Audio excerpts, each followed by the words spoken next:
Greetings, my name is Rob. Welcome to my Christmas special.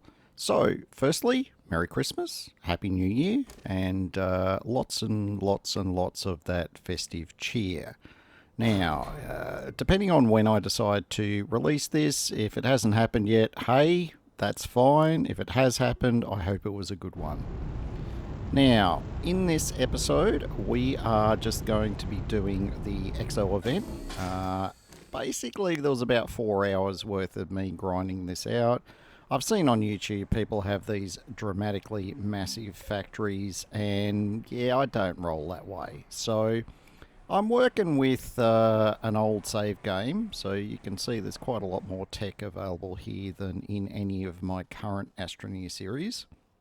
In fact, this is a multiplayer map I used to play with Itchy quite a lot. So we are working on a gathering type arrangement. So the gist of our XO event is we are trying to get 10,000 points through the rocket thing that's just there. So you attach certain items of value, and once you've filled the rocket up, you can hit the go button, and you get that many points worth of, points. And when you get 10,000, it unlocks the third item. The other two items unlock at slightly lower values. So depending on what you're looking for, depends on whether you're happy to quit, halfway, or whether you want to grind out all 10,000. The spacesuit is actually the reward at 10,000. So, and honestly, for the other two rewards, I think one's an emote and the other one is a colour scheme. I think it is worth the effort to grind out. If you're going to do it, you may as well just get the 10,000 and be done with it. Now, the method we're going to be using is we're going to be making the cosmic baubles. They're like these purple snow globe looking things.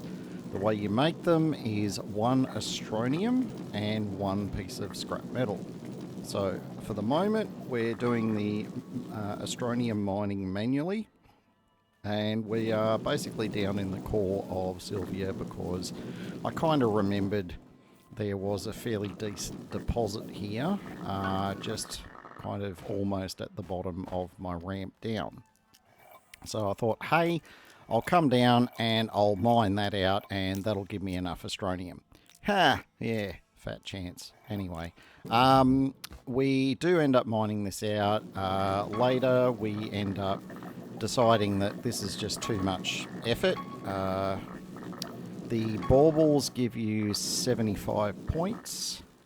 So if you divide 10,000 by 75, that's how much astronium you need. And consequently, that's also how much scrap you need. And it's not a small amount. A small, like a medium resource canister holds, 24 or 32 units, depending on what type of canister it is.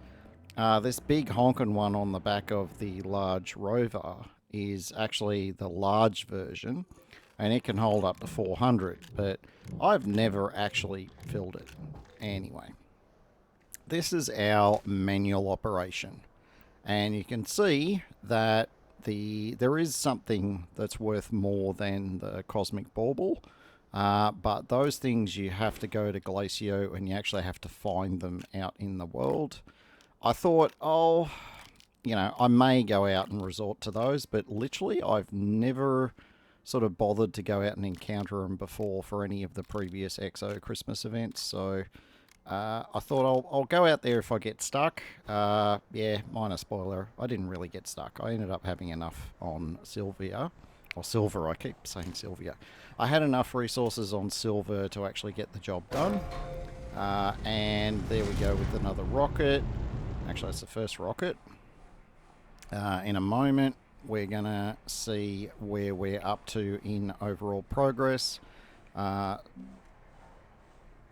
And then we have a few sort of evolutions. There we go.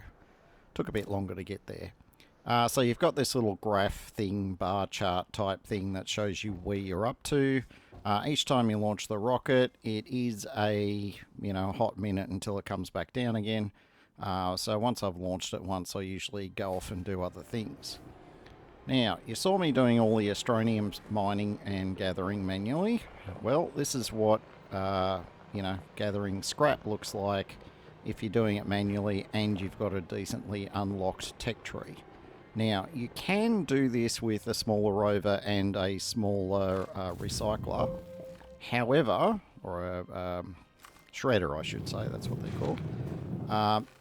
This is the only one that will actually crunch these broken containers.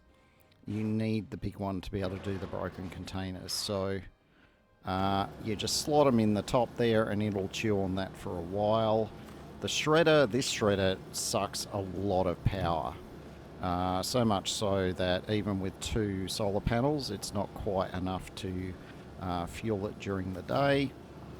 I do have a mountain of RTGs in this save game, except they're off on another planet as I get prepared to unlock all of the gateways there. But anyway, I'm going to deal with that in a single player session at another day. Essentially, we're just going to run around with this big grinder and we are going to grind up all of the things that we come across, and as each piece grinds, it goes into one of these medium resource containers at the back. The goal here is to try and get both of them full before we run out of scrap. That's not going to be too difficult. With this EXO event, all these extra big containers around everywhere, you get quite a bit of scrap from them. Not to mention all of these things that I haven't previously, smashed up. It all comes in handy at this stage to provide resources for this event. Now, this could well be a record of waffling at the start of an episode, so I'm going to conclude my waffling and let you have a bit more of a look at how the whole, gathering of scrap works.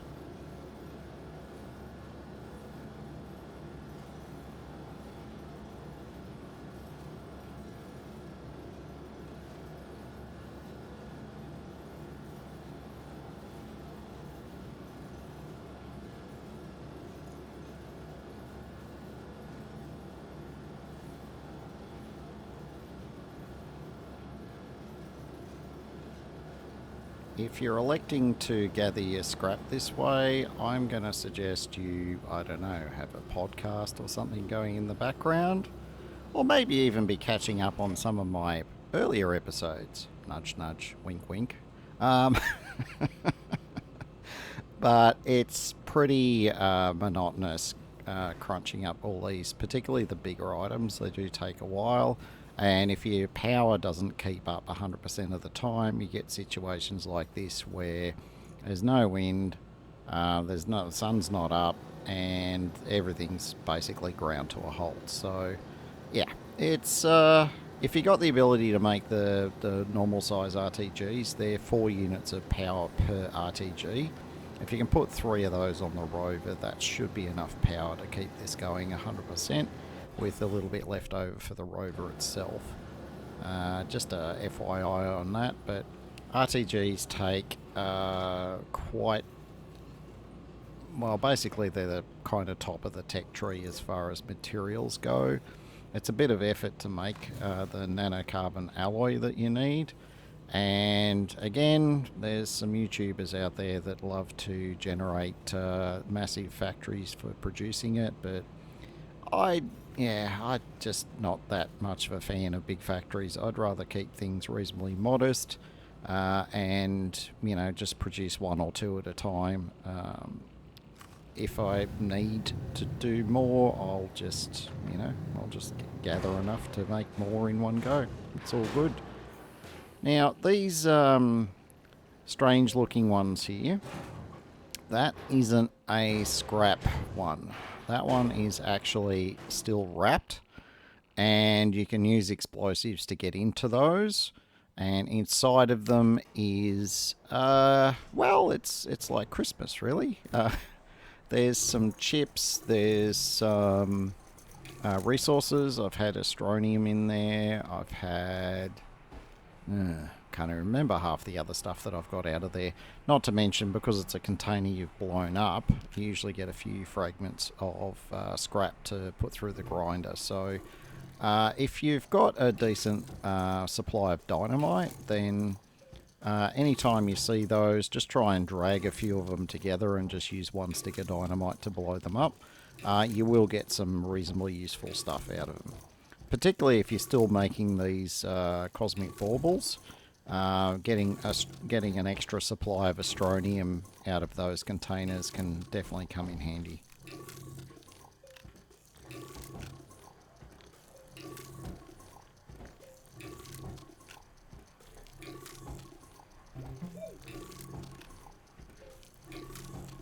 As you can see, our setup here for making cosmic baubles is more manual than automatic. I do actually do something about that fairly soon. There's going to be an automatic arm set up to pick up the baubles and just load them onto the rocket. I didn't go so far as to automate the rocket itself. I don't know. I just never really bother with those little detectors and switches and things like that. I really should, learn how to use them one of these days, but it's all good. Now, while we wait for that rocket, and we've done a bit of a tidy up, we're now going to work on automating the mining of our astronium. So, way down the bottom here, because we'd already exhausted that other node, I've brought a little field shelter down just to save me having to run a bunch of tethers. And we've got some platforms, we've got some batteries, and we've got a few other things on the rover that I brought down as well. Essentially, we're just going to be setting up a, maybe not 100% power supply, but it will keep the auto miner running a lot more often than, it will be down.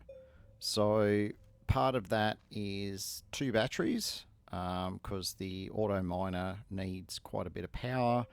These batteries can produce 5 units each, which will be enough for what we need. We're just putting down a few sort of basic platforms, one for the batteries, or one each for the batteries, I should say. And then I brought an auto arm with me because I had visions of unloading from the miner into a resource canister, but then I thought, I'm only using medium resource canisters anyway, and you can socket one of the medium resource canisters into the top of the miner anyway. So I didn't end up using the arm, but I used everything else I brought down with me. We're just getting these batteries plugged in. The portable shelter that we brought with us, it does produce a little bit of power, but it's only like half a unit, so it's 0.5. That's really barely going to keep the lights on, to be honest. But we are still using it because we need a bit of a reliable oxygen supply down here, and we are a little way off the grid. Now, this little setup is a very, very dense power setup. It's one of these taller kind of medium storage type arrangements. It's full of the little wind turbines. Now, the little wind turbines do 1.5 units each, and that stand, I think, has... I'm going to have a bit of a think of how many slots it's got. I've forgotten. It's got a lot anyway. And with one of those on each, you can see that when the wind does blow, it actually charges these batteries quite quickly, even charging both of them at the same time. And we're going to need that because this little sucker here, and by little I mean catastrophically huge, actually sucks a lot of power. I think it's 10. I've forgotten. It doesn't matter. It sucks about 10 units of power while it's operating, and that's why we've got the 2 batteries at 5 each. And there we go. That's our canister You got to disable output on it, so it will happily accept the resources that the miner will provide. I'm about to find out that the miner is just out of range, so we're going to relocate the miner a little bit. This Astroneer vein is actually pretty big. I'm still using it even now after I've completed the event. I'm actually helping Etchy get his achievement, so I'm still using this node to mine enough Astronium for him to get his achievement as well. And here we go. This is all plugged in. It's all fired up. We can just enable it and away we go. Just giving myself a bit of a viewing port here just so I can monitor, because it's not going to eject that canister or anything when it's full. It'll just stop mining, so I will need to come back and swap that out from time to time. But to fill a 32 unit canister, it does take, I don't know, 10-15 minutes real time, I guess. Maybe a little bit longer than that, depending on how reliable the power is. So given we need, 10,000 divided by 75, comes to about 134. Well, it's 133 and a third, but you know, a third doesn't exactly get us there. So we need 134 Astronium. So that's a bit of a mess to deal with. And 133 baubles at, what do we fit, 8 per rocket? Yeah, that's a lot of rocket launches as well. So this is why I'm now getting an arm set up here. That's why I've got that extra little platform. The automation arm is going to pick up the baubles and put them on the rocket automatically. Now, I'm just demonstrating an alternative option here. If you've got a really good graphite supply, or you've got a really good supply of just already made, you know, packages, then you can just run around the planet, and I'd recommend not doing that on silver, because the thing that you come across the most is the little tin soldier things, and they're only 20 per. What you're going to be looking for is probably going to Glacio, because you're going to come across more of the higher value ones. Not to mention there's actually, in past experience, there's a pretty good supply of graphite there as well. But we went and got that tin robot because we were only 20 points short of completing the goal. So 20 happens to be the robot, so we're done. And we've unlocked everything. You get the hard suit, which you can see there. Looks like that. And the suit looks alright. I'm okay with that. But the colour scheme, I don't know. I don't know if it's just not rendering very well for me, but the Rockstar, yeah, it didn't float my boat, but that's fine. The spacesuit's pretty cool. You got these little robotic arms, and when you run, you get a bit of a wiggle in your butt. So, you know, if that works for you, great. And so that is the EXO event. If you want to do the more hands-on approach, that's how you can do it.